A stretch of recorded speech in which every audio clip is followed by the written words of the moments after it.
Hello and welcome to the Indie Author Podcast. Today, my guest is Patrick Hoffman. Hey, Patrick, how are you doing? Good. How's it going? It is going great. Thank you. So, to give our listeners and viewers a little bit of background on you, Patrick Hoffman has been a private investigator for 17 years. He started his career in San Francisco as a private investigator before becoming an investigator in the homicide unit of the San Francisco Public Defender's Office. For the last 7 years, he's been working on wrongful conviction cases for the New York civil rights firm Neufeld, Scheck, and Brustin. His first 3 crime thrillers have all been selected as top 10 thrillers of the year by Wall Street Journal. And his second book, Man A Menace, was selected as a top 10 crime thriller of the past decade by Crimereads, and he lives in Brooklyn. And I asked Patrick to come on the podcast to talk about mistakes writers make about P.I.s and how to avoid them. And this has become like a little mini series for me. I just wanted to quickly let people know what the other mistakes writers make episodes have been. Those have been 67 mistakes writers make about the FBI and how to avoid them with Jerry Williams. Episode 50 was mistakes writers make about first responders and how to avoid them with Ken Fritz. 46 was mistakes writers make about coroners and how to avoid them with Jennifer Grazer Dornbush. 35 mistakes writers make about police procedure and how to avoid them with Bruce Robert Coffin. And way back in episode 12, top firearms mistakes writers make and how to avoid them with Chris Grull. So I am very happy to be able to add the PI perspective to that series. So Patrick, I thought before we dive right into the list of some things that you see that writers shouldn't be doing, I wanted to first ask you, in what way is the satisfaction you get from being a private investigator similar to or different from the satisfaction you get as an author? Oh, that's a good question. The satisfaction, they are different in a way. The satisfaction of the private investigation, obviously, is working in the real world and helping people with their real issues. People facing life in prison or people suing the government after they've been wrongfully convicted and served 20, 30 years in prison. It feels good to do something in the real world. But that being said, nothing has helped me in my own personal life as much as fiction. So that's nice to try to contribute to that in some way, even if you're not exactly adding to the canon or something. At least you're trying, you're adding your little bit to it. So I think they're both good. And then the private investigation work is really kind of a grind in a way. And as I'm getting older, I'm like, man, I don't know if I can keep going out in the streets and knocking on doors, not so much because it feels dangerous or something, but just because it's like physically grueling to be out there in the streets, especially in the winter in New York. I'm like, man, I'm too old for this right now to be out in the snow, getting out of the car and trying to knock on a door. Yeah, I think it was 9 degrees where I am, probably about the same where you were this morning. So that doesn't make it a fun day to get up and knock on doors. Yeah, it's funny. I started my career in San Francisco and it was so much more temperate. You can investigate pretty much all year long. And then here you got to deal with the winter, and then the summer it's so hot. I show up at a door, I'm completely drenched in sweat by the time I get there. You just have to adjust your base of operations depending on where it's going to be the least arduous place to be doing what you need to do. So that's actually a nice entree. You were kind enough to send me your list of, I think, probably pet peeves about mistakes writers make about PIs and how to avoid them. And the first one you sent is your car is your home. In other words, how much time private investigators spend in our cars. Yes. In what way are writers getting that wrong? Well, one, I want to give a caveat to this list and the idea of what they're getting wrong, because when I was thinking about it and writing the list, and we'll get to some of these later, but I understand why people fudge some of these things to make the writing kind of flow faster. And you don't want to read a novel where someone is just in their car all the time. But in fact, that is what the private investigator, at least what I do. I was just talking before we came on about a recent investigation I did to Philadelphia. So for instance, some lawyers wanted me to go to Philadelphia. They wanted me to talk to 3 people. So I drove to Philadelphia. You think it's like a 3-hour drive, a 2.5-hour drive from Brooklyn to Philadelphia. Go to visit these 3 people, show up at the first door, and we'll get to this, but the guy's not there. So then it's 30 minutes to the next door, 30 minutes to the next door. The following 2 people aren't there either. Go back to the first door, then that guy's there. Deal with him. Head back to Brooklyn. By the time I get home, it's been 10 hours and I've been in the car the entire time. So I've rung on 4 doorbells for 3 different people. Actually, one of the second person was at 2 spots in the same area. But so people just often don't have the sense, or I don't see it that often, of the sense of just being trapped in the car so much. I spend so much time in the car. And you get, like, sometimes people address it a little bit, but the idea of peeing into a bottle, like, you have to do that often if you're doing a stakeout or something. You've got a Gatorade bottle. we got your food before I set off on this trip to Philadelphia. Got to buy like a bag of nuts because I'm going to be starving and I'll be in Philadelphia and I don't know exactly where the food will be, though I did get some good Jamaican food while I was down there.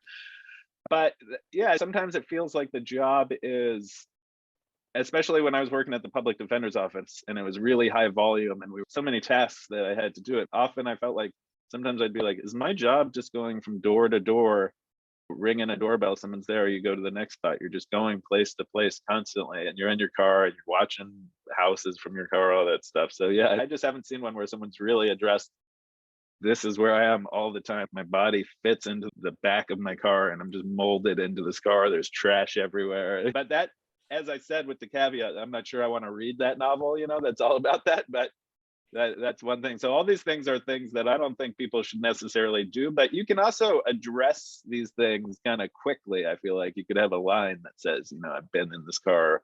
You don't have to describe the 10 hours in the car, but you could address that you had been in the car for 10 hours. Yeah. I do kind of like the idea of describing the car as being very much a sort of home away from home.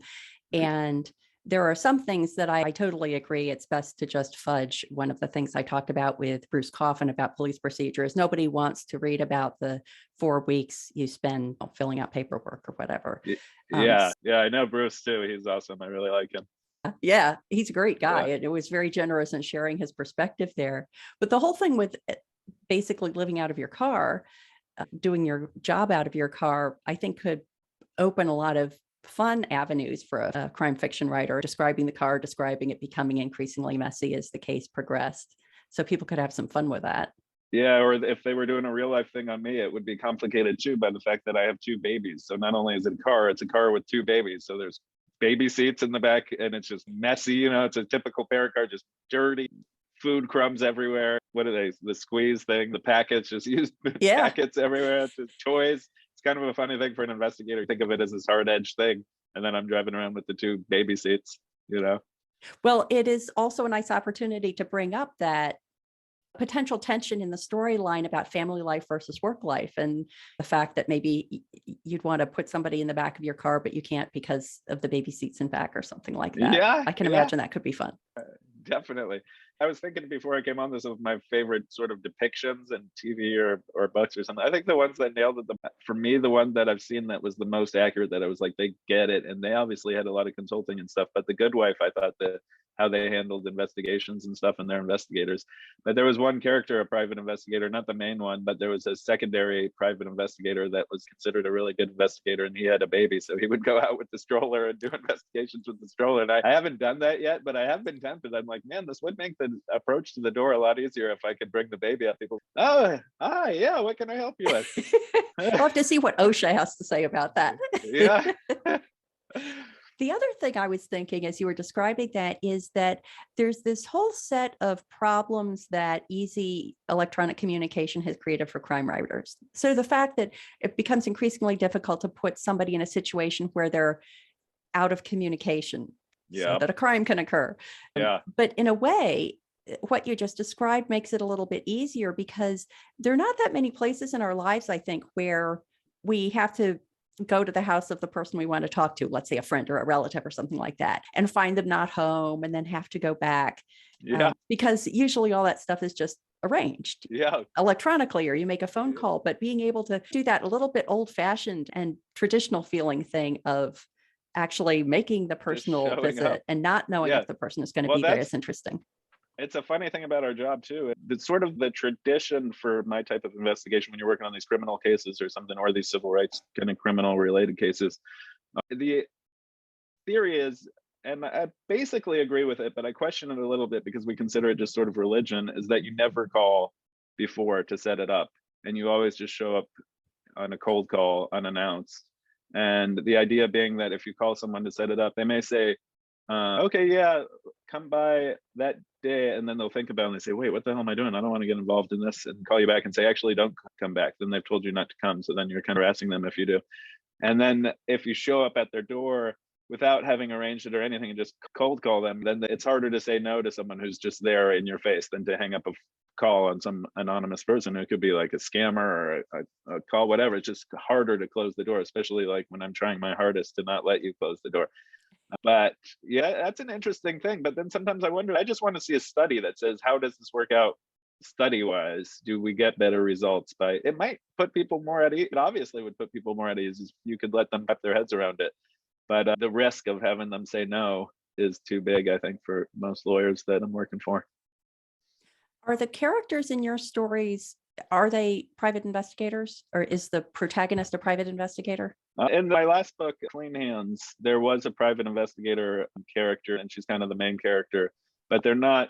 Actually, both of the other two have smaller characters that are private investigators. All of the private investigators are super dirty investigators because I think I want to live out my fantasy life of what I wish I could do, but I never do that. Actually, that was one of the topics I was going to put on there, was that fiction writers don't pay enough attention to the ethics of stuff, of threatening. You always see private investigators threatening, or in the old classic in the 50s, slapping the people to get them to say what they want, which we don't really, obviously, we would never do that. But I do, like in my last one, I wanted to play out some of what a dirty investigator would do, how you can pay people and threaten people with the legal ram. This woman is connected to all these FBI agents and stuff. She can make any call. She can get people in trouble, and she has money to just pay whatever she wants. She's got guys that can break into houses, and she's willing to break the rules. I thought that was really interesting because I'm so unwilling to break the rules. There's also the dichotomy of experience. So I almost feel like if a private investigator knows enough to be shady, they've probably been around for a while. But I was curious as to whether you had any private investigator characters that were newer in their careers and were wondering exactly what you were saying. Like, is this going to be better if I call? Is it going to be better if I just show up? Yeah, no, I haven't had any. They're all very experienced. And the dirty Yeah. ones, the dirty ones have been around in my books. All of my dirty investigators in those earlier books are ex-cops, which a lot of the investigators are. The female character is an ex-CIA agent or officer. So yeah, I haven't had any young ones that are grappling with those ideas. There was one, it brings a story to my mind of when I was at the public defender's office. I was working on a murder case, and our client was charged with murder. We were working to defend him, and his wife, the DA was trying to subpoena his wife. And I called her, and I can't remember exactly why I was telling her this, but I called her and told her the DA is trying to subpoena you. So you can expect that they'll show up at your house and they're going to serve you a subpoena. And when they serve you the subpoena, you're going to have to go to court. And then I go and do something. I come back, there's a message on my phone. I listen to the message, and it's the woman witness in the case saying, "Hey, Patrick, I got your message, and I understand I'm at the bus station and I'm leaving town." And I said, "No, that's not what I was saying." It turned into this thing today. And next thing you know, I'm in like a meeting with all the heads of the public defender's office, the head public defender and all the managers and stuff, and figuring out how to unravel this mess that I've made. Patrick told her to leave town. Yeah, I got it. I understand your message. I'm leaving town. I'm on the Greyhound. Is that true? There's the trope about the person who's serving some legal document, and if they hand it out to you and you take it, then like ownership has officially been transferred. But if they hold it out to you and you don't take, it's like not accepting the thing. Is that a thing? That's not a thing. Yeah, that is something that bugs me too. If they ever pretend that is a thing, because it's not a thing. Actually, that just came up in Philadelphia when I was doing this thing. Part of the thing, I had to talk to this guy and try to get him to talk. And then if he didn't talk, then I was going to give him a subpoena. So he didn't want to talk, and I gave him the subpoena, and that exact thing happened. He was like, "I'm not taking that." And I was like, "I'm sorry, man, you've been served," and just dropped it at his door. So you don't actually have to take it. You just have to be kind of, that's why you see the people sometimes throw it at people. I have done that. If you drop it, that's it. You don't have to take it. Yeah. Good to know. Yeah. So that actually is a good lead in, I think, to the second point you had sent, which is nobody is ever home. Also, how do we even know that this is their home? Yeah. We've touched on that a little bit, that the job is just going place to place, and they're never home. Like, they're never freaking home. People often are. I've had places that have gone 15 times, and the person just is never home, and you go at different times and you do this.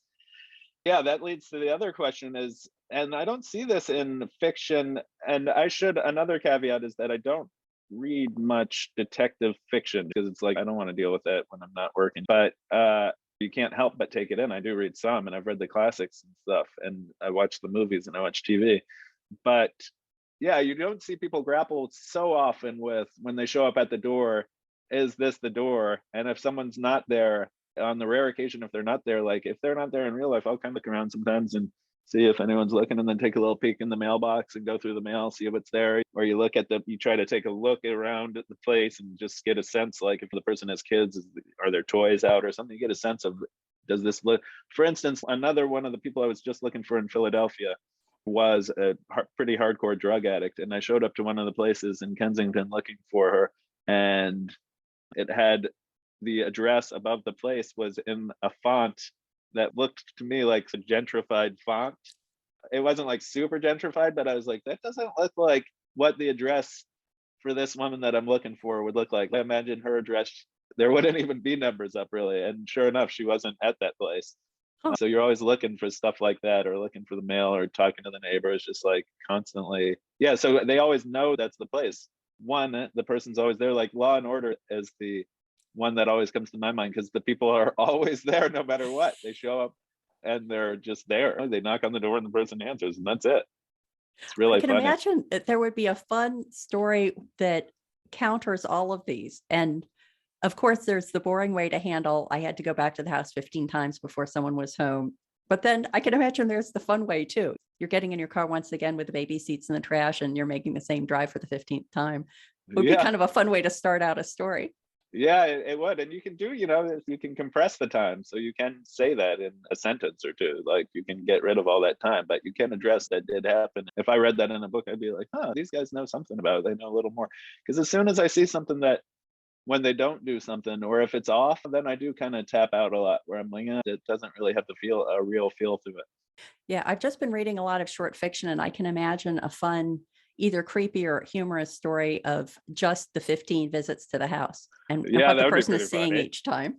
That'd be hilarious. And then they're just not there. And yeah, because that often happens. No, it just didn't find them. Like a lot of it is doing sort of due diligence, where you do the work and you put in the work to show that you really did try to do it, and you're doing it in a good faith way. But in the end, you just can't find this person. Yeah. The next topic you had sent was, I don't think I want to talk to you. How people don't want to talk, and how this is the biggest battle of investigations. Yeah, that's kind of the name of the game. And I really don't see this one addressed in fiction so much, where it really is the real battle is getting people to talk and continuing to talk. Like whenever someone shows up, there's not much resistance usually to talking. People just talk. It's just these fictional characters, and they don't try to close the door and say, no, I don't want to talk to you. Get out of here. Get the hell out of here. And that, in fact, is the entire name of the game, is the battle to make them talk and to manipulate them into talking. I feel like that can give you some good material too. And how do you manipulate people into talking? I mean, I'm not an expert in it. I feel like I've done my 10,000 hours and done my 10,000 cold approaches to the door, where you get a sense of it. But it is all sort of, you're busking, and you can't really plan, because it never goes the way you plan. So it's like a dance that you're doing with the person to try to get them to keep engaging. And so you got to react to what you're seeing and what they're giving you and what their attitude is, and just go with it from there. But I rarely see that kind of tension of the fear being that they will close the door and that's the end of it for them. How have you developed the approaches that you use? Are they things that you've just developed as you see what works and doesn't work, or have you been with other investigators and saw what worked or didn't work for them, been advised by people? Yeah, I think both. Starting off as a younger investigator, and I started as an intern at the public defender's office, and I would go around with an investigator that I was interning with. So I would just watch him, and he was really great, because it's about charm in a way. It's like a salesman job, so you got to be kind of salesman-y. And so a lot of it is finding the balance between upbeat and kind of, golly gee, I'm here, like I'm a good guy, and the other balance is, but this is serious, and you could be in trouble if you don't talk with me. I'm constantly telling people, like, this is a serious thing, and this is not going to go away. You're going to have to just deal with this, and people will talk about it. But it was funny. I was reading recently, I was at my mother-in-law's house, and she had some self-help book about negotiations from a FBI hostage negotiator. And I was reading it, and I was saying, without knowing it, I think I use a lot of what he was suggesting, and mainly using this kind of happy, upbeat, slightly higher pitched tone when you're talking to people. You're not like, hey, I'm having a great time, but you're really friendly. You try to be super friendly. That's my approach usually. You can do that, or you can do like a tough guy approach. And I don't really do the tough guy thing too much, but I thought that was interesting. I think I recall when you were talking at our Sisters in Crime meeting, which is where I met you, that your a big guy, right? Am I remembering that right? Yeah, I'm about 6'2", 200 pounds. So, how do you think that plays into your interactions? And if somebody's writing a character who's much smaller, a petite Yeah, woman doing the same job, yeah. how would you factor in how they reflect that? Yeah, that's a good question, and it's an interesting thing, and it goes to this idea of people closing the door because it's that you're at the door, and it's a battle to keep the door open, and you're not actually putting your foot in the door. But the interesting thing, and I think where I've progressed in a way to your last question before that, is the ability to not back down. And for a smaller person, you could take that. That could be the thing. I never take no for an answer until they literally are closing the door in my face. I was doing an investigation for the Innocence Project once, and they sent a intern with me, a lawyer intern who was working on the case, and we were interviewing someone up in Syracuse. The woman was like, "No, I don't want to talk to you," and the intern was like, "Okay, sorry," ended the thing. And I got to the car, I was pissed. I was like, "You never end it before they really end it. You just cannot let them." Unless they're really closing the door, you don't take no for an answer. You just keep pressing until they really, really say no. So I think that's the idea with the small person. And it's interesting, like using your body in a way. I'm thinking of a time once when I was a kid. This isn't investigating, but I was a kid. I was driving with a friend. We were in Mexico and we had some marijuana in the car, and we got stopped by a Mexican cop. And they were searching the car, and we had some marijuana under my seat, and I'm in the front. And I was just subtly positioning my body just a little bit to try to shade him away from that area, and it worked, and he didn't see it, and we got away. So it was a learning experience, even that. Yeah. Your next question was interesting. I need a little more background on this. And it was, an investigation is a battle for inches, not feet, let alone miles. Yeah, this was a weird one, and I was trying to think my way how I would explain this, but often it feels like in fiction and movies and stuff that you're looking for the big sort of interview or something where someone admits everything, and you get that big moment where you've solved the case or something. And that it can happen. Rarely does it happen, but it can happen. But really what it is, and this is related to another point that's coming down the road, work is involved in a court case of some sort, so you're working for lawyers. Yeah, just these investigations, or you're trying to just get a little bit. You get not the big thing from someone, from a witness, but they give you a little bit.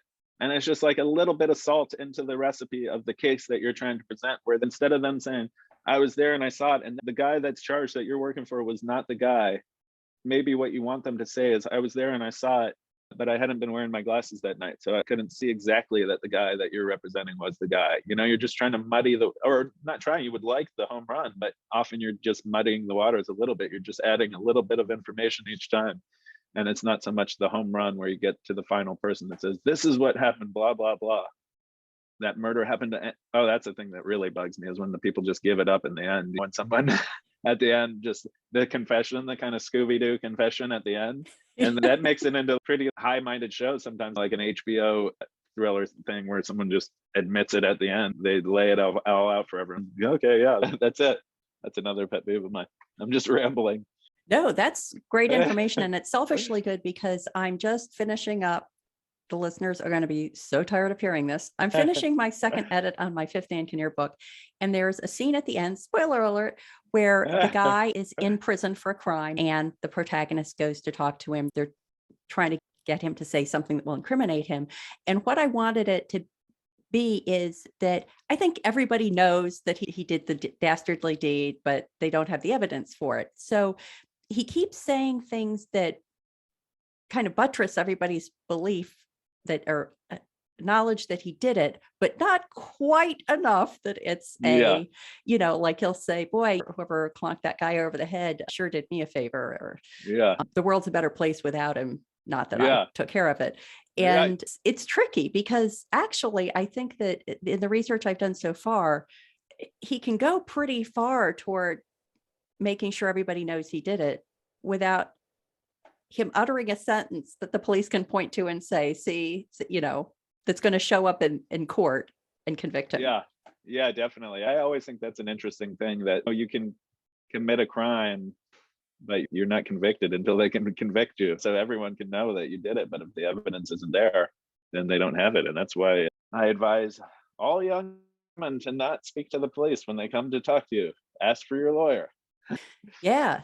And I think we're going to be coming to talking about that a little more. But one thing that did surprise me as I was doing research for this book and required me to rewrite some of it is the idea that even if someone is very suspicious that someone is committing a crime, not telling the police is not a crime. So everybody can believe that the bad guy's fiance knew that he was doing it, but there's really nothing they can do against her. If the only crime in air quotes she committed was to not tell them that she was suspicious. Yeah. Yeah. So this idea that this battle for inches, not miles, not the big breakthrough, that it's a lot of drudgery, it seems in a way sort of counter to the personality that would be drawn to private investigation. It's Jim Rockford, it's whoever the more current version is. Yeah. So how do you reconcile that sense, that true or false, that that profession attracts people who are in it for the adrenaline rush versus the drudgery that is the actual job? I think the people I know that do it, I guess a lot of people are in it for the adrenaline rush, or not so much the adrenaline rush that they would become a cop because they want to get in physical fights, but just that they're attracted to the idea of being put into these situations that are dangerous and kind of, that it's not every day that you're going to go interview a gang member that's a friend of your client and you meet him at a gas station and he jumps. But I think the investigators that I know are all like the private investigators that weren't cops in particular. I was talking about this to the Sisters in Crime meeting, that the investigators in San Francisco that I knew, all of them, in fact, were not cops. And then the investigators on the East Coast, most of them are ex-cops.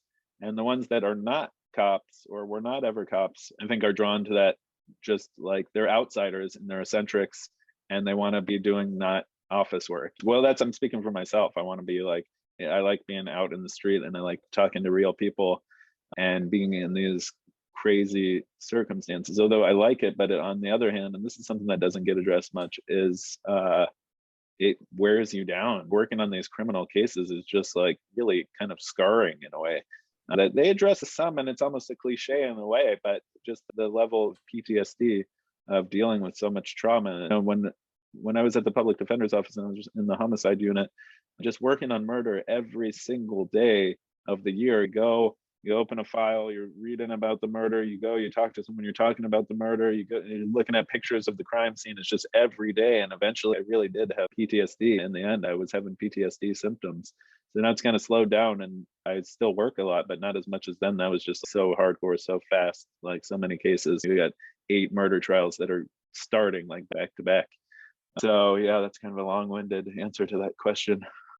What do you think happened that made it sounds like that PTSD reaction is less now than it used to be for you? What changed? Was it just the amount of It really the was number of just the cases? volume. Yeah, it was the volume. It was just like so much. Now I'm still working, but it's not just trial after trial and just go, go, go. It's like working by work, just less hours now and less cases too. I'm only working on a handful of cases now, where before I had 40, 50 cases, and they weren't all murder cases, but even the small ones too. You get trauma from just the small violent things, a domestic violence case. There's just so much trauma involved. You're talking to a woman that was beaten by your client, and it's just like again and again and again with the violence. It's just like, come on, everyone, chill out a little. It's rough. Yeah. That's the one I would like. That's the like red flag of doing this work, is it is really traumatic. A lot of it sounds fun and exciting and stuff, but it is actually pretty traumatic in the end. And it would be, I think, even harder when we were talking earlier about there you are waiting to talk to maybe the man that beat his wife, and you're in your car with the baby seats in the back, and that sort of odd overlap between private life and professional life, I would think would make it even more difficult. Yeah, it does. Definitely. Or if you have your own private life matters going on and then you got to deal with this stuff too. Yeah, it gets really hard. Yeah. So another question, here's a phrase that you wouldn't hear very often: more lawyers, please. Yeah. I'm curious to hear about what's behind more lawyers, please. I was just thinking about what I don't see in fiction and in movies and stuff. The private investigators in fiction are always dealing, I feel like, and another caveat is I'm not an expert on detective fiction, but I feel like most of the detectives in fiction that I see they're always approached by just a private citizen, especially in the classic, the Humphrey Bogart type stuff. it's always just like a dame that walks in or something, or in Chinatown, it's like a rich family member that's hiring you. But in fact, what we do, or in my line of work, what we're always only working for lawyers, and we're hired by lawyers, and lawyers are our boss. And in a way, there's a weird power dynamic too, where we're kind of servant in a way. It's not like it's a total collaboration. I mean, it's a collaboration, but it's not like I don't ever tell the lawyers, like, I can suggest things, but I don't tell them, like, you have to write this motion to exclude, like, you have to file that. Have you filed that? I'm not like checking in to see if they've done their legal work. I might say, like, maybe you could like write a motion to exclude this evidence or something, but they're not answering to me, you're answering to them. It's kind of a interesting dynamic. Fiction needs the lawyers, but it can create an interesting dynamic if they're, to the partnership between an investigator and a lawyer, when there's that sort of power dynamic difference. And yeah, I think the lawyers could make kind of interesting side characters. I would think that a lot of the impetus behind not having it be a lawyer is that you have that added burden of making the protagonist, PI, and the relationship sympathetic or empathetic. You need to talk your reader into being on the side, one assumes, of the PI lawyer partnership.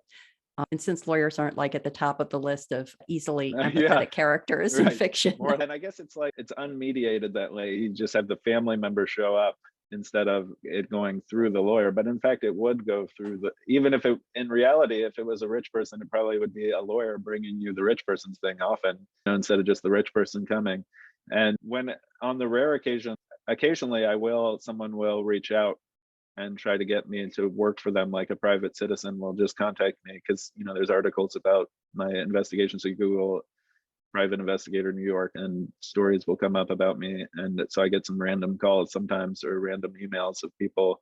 And I'm like, I never would do it just because I would rather work with the lawyer, because I need a buffer. I need to be like, have the lawyer be that buffer where I'm doing things on their orders and I'm not just doing this for some potentially crazy person, Yeah, or a potentially traumatized person whose trauma is going to add to that burden that you're trying to keep from pulling yourself down.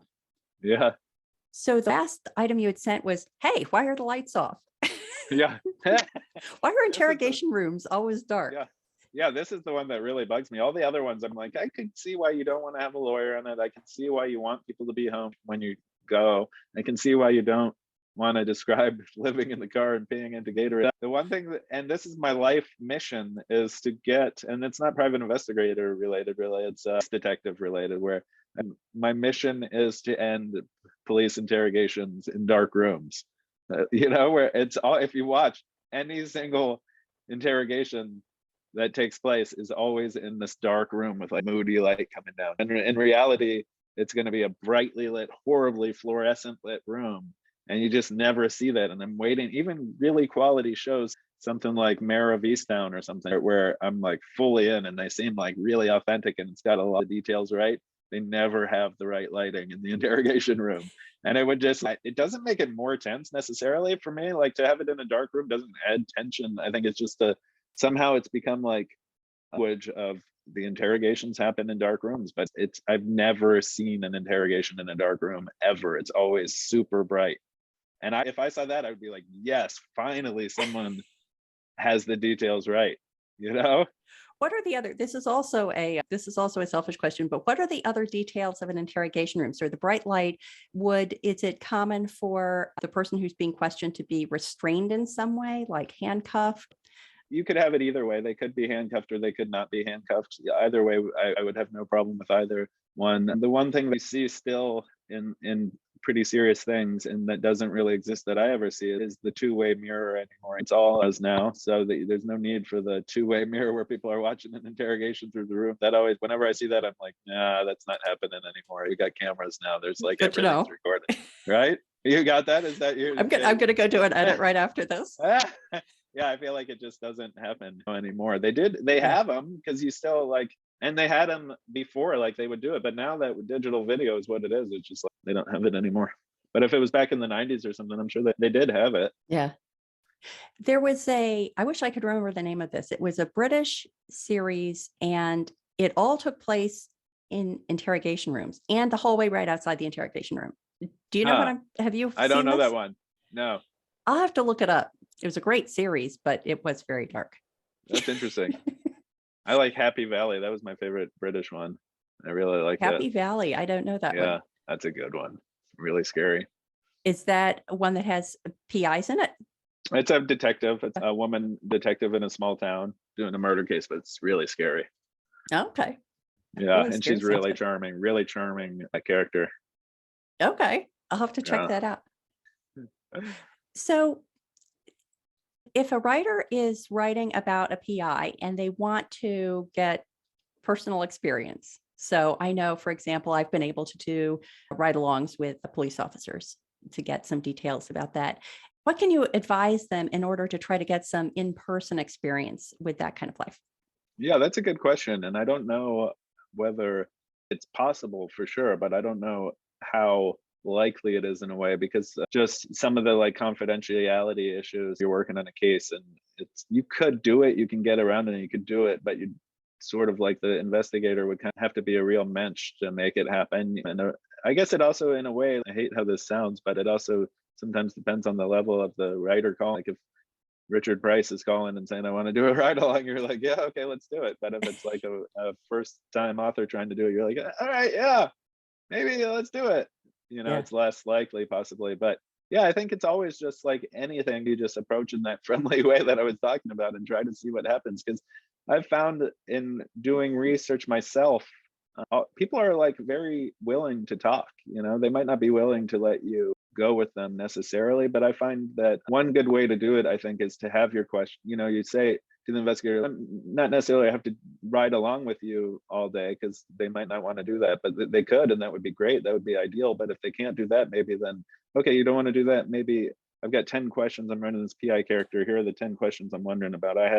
You know, I have that the investigator says to the person, would they say that? And you have your specific questions that you could run down the list with them. So when I was doing Clean Hands and it had the CIA officer, I had some very high level, one guy that I met just through people, you meet people and you meet the next person. And eventually I'm talking to the guy that used to brief the president for the CIA. And he was willing to talk. People like attention and they like to be seen, and I find that they like to be seen by novelists in a way. People like talking to novelists, and it's kind of safer than talking to a journalist. I went when I was researching Every Man a Menace. I was in Cambodia. It's about ecstasy trafficking, and one of the ingredients for manufacturing ecstasy. One way you could do it is they probably don't do it this way really anymore, but the way that they used to do it was you get saffron oil. And the place where they would find a lot of saffron oil was in the jungle in Cambodia from a certain type of tree. So they would distill the oil in a tree, get the saffron oil. And I found when I went to Cambodia and was researching this, and it ended up only being a few pages of the book. It originally was like a third of the book, and then it got edited down and became only a few pages, which was funny. I was in Cambodia and Thailand for a month researching, and it became like 3 pages of a book. It's the most expensive per word section of your book to but it's achieve. the heart. I really still believe it is the heart of the book in a way. But I found that I was trying to talk to people and they would be very closed off if it was like I was considering writing a journalistic piece about it or something. But if I said a novel, people were like, totally, the doors were open. They were much more willing than if it was a journal, or when they heard, oh, you're not a journalist, you're a novelist. Okay, yeah, come, we can talk. That's great. Come over. This will be useful information for journalists who can now Yeah, pretend that yeah, they're novelists. yeah, classic. Always a good thing for journalists to do. I found that my third Ann book was about a plane crash, and I called up the NTSB, which was intimidating. I got Yeah. like the call screener for the NTSB, who was very fierce sounding, and then he put me through to the actual investigators, who were super cheerful and, as you're saying, Wow. very Yeah, and they excited to did it. talk about it. And they were investigators for some well-known Yeah. Oh, crashes. that's So interesting. yeah. Yeah. Yeah, people are willing to talk if you're nice, like a lot of people, and people like, they're toiling in the background, often unappreciated in a way. As investigators and investigating airplane crashes are doing this crazy work and no one's pays that much attention to them. So if someone wants to pay attention to them, people respond to that. Yeah. And the other tip I'll throw out is that if you go to someone with a specific question, so I have a police officer on a local police force that I use for any questions I have about police procedure. And Sometimes I'll say, oh, no, I really want to talk to you about this thing. I'll go by the station. I always bring him his favorite coffee as a thank you. Oftentimes he'll talk about things that are really not related to the thing that I want to ask him, but I have gotten so much great fodder from just Yeah. things he's chatted about. I think I'm not Yep. going to be able to use that here, but Yeah. I'm definitely going to be able to use that there. So my advice is, this is probably good PI advice. Just let people talk. If they're talking, just let them go. That is definitely solid advice. And that was another one that was in that negotiation book I was reading. It's the power of just staying silent and letting people continue to talk. Well, Patrick, this has been so interesting. Please let the listeners and the viewers know where they can find out more about you and all you do online. Yeah, my book website is patrickhoffmanbooks.com. That's got links to the books and reviews and stuff. And then my Twitter is at PDC Hoffman, HOFFMAN. I keep Great. the investigation stuff offline. There's no website or anything. I guess that makes sense. I said, when I was talking to the Sisters in Crime, I said that was another thing that always bugged me in crime fiction was when the private investigators have a big private investigator on their window or something. Whenever we see that, we say that's not a real investigator. That's someone faking, because a real investigator won't have anything on the window. That is a great final tip. And I always like to ask listeners and viewers a question. So I think that the question that I would ask them here is anything that you, Patrick, have said in this conversation, is anyone else going back to a book that they're working on and making a little tweak based on the information Patrick has shared? So thank you again. That was great. All right. Thank you, Maddie.